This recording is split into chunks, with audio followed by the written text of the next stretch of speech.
À présent, intéressons-nous à la lecture. Bonjour chers téléspectateurs, bonjour chers camarades. Je me nomme Konaté Zie Abdulrahman. Je suis en classe de CM2 E1A à l'école Saint-Jean-Bosco 1 de Trècheville.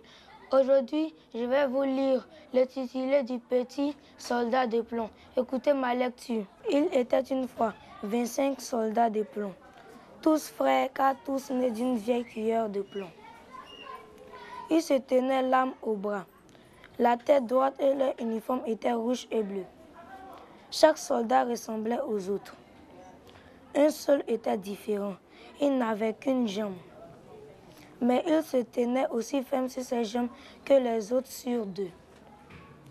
Sur la table où les petits soldats de plomb étaient rangés, il y avait un beau château en papier. Et devant la porte, une petite demoiselle en papier. Elle portait un jupon de tulle et, en guise d'écharpe, un mince ruban bleu au milieu duquel étincelait une paillette aussi grande que son visage. La demoiselle étirait ses bras en l'air parce qu'elle était danseuse et elle levait une de ses jambes si haut que le petit soldat de plomb ne put l'apercevoir. Il crut que la demoiselle n'avait qu'une jambe comme lui. Ce serait une femme idéale pour moi, songea-t-il. Mais comme elle est distinguée, malgré tout, il faut que je fasse sa connaissance. Et il se cacha derrière une tabatière qui était sur la table. Là, il pouvait mieux admirer la petite demoiselle. Comme minuit sonna, clac, le couvercle sauta. Un petit diable apparut. La tabatière était en réalité une boîte à surprise. Soldat de plomb, dit le diablotin, arrête un peu de regarder la petite demoiselle et mets tes yeux dans ta poche. Mais le soldat fit semblant de ne pas entendre. On t'envoie jusqu'à demain, reprit le diablotin.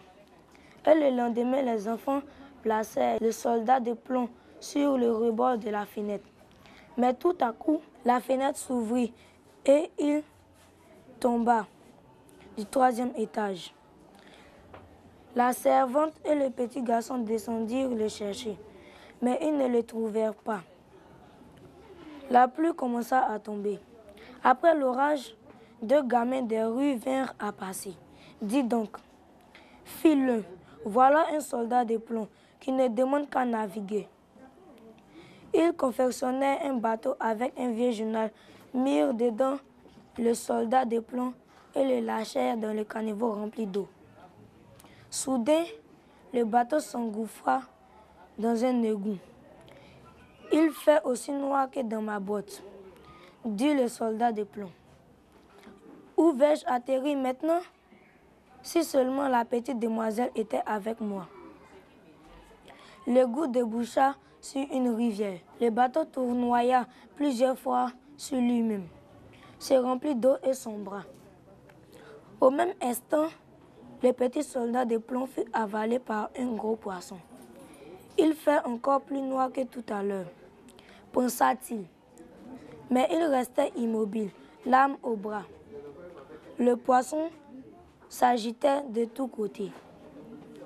Brusquement, ses soupçons cessèrent. Le soldat de plomb vit la lumière du jour et entendit une voix qui criait « Regardez ce que j'ai trouvé dans le ventre du poisson !» Un soldat de plomb.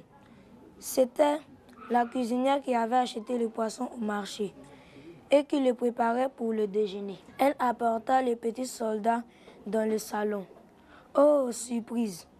Il reconnut les enfants, leurs jouets, le château de papier et la charmante petite danseuse. Il la regarda. Elle le regarda aussi, mais ils ne se dirent pas un mot. Soudain, sans la moindre raison, le petit garçon le saisit et le jeta au feu. Le petit soldat de plomb fut envahi d'une chaleur horrible. Il se sentait fondre, mais il regardait toujours la petite demoiselle, en tenant fermement son fusil.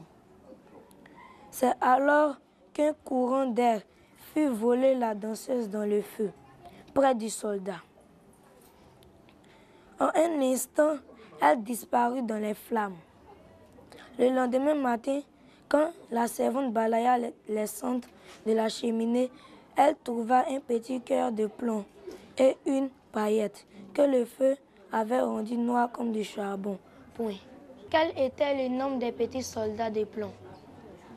Deno. Les petits soldats de plomb étaient au nombre de 25. 3 bons pour lui. De qui étaient nés les petits soldats? Sani Monsouka.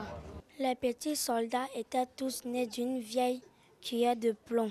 Quel handicap avait le petit soldat de plomb qui le rendait différent des autres? Silla. Il a une seule jambe. Quelle moralité peut-on tirer de ces tests? Diane. Il faut toujours espérer, car dans la vie, il y a toujours de l'espoir.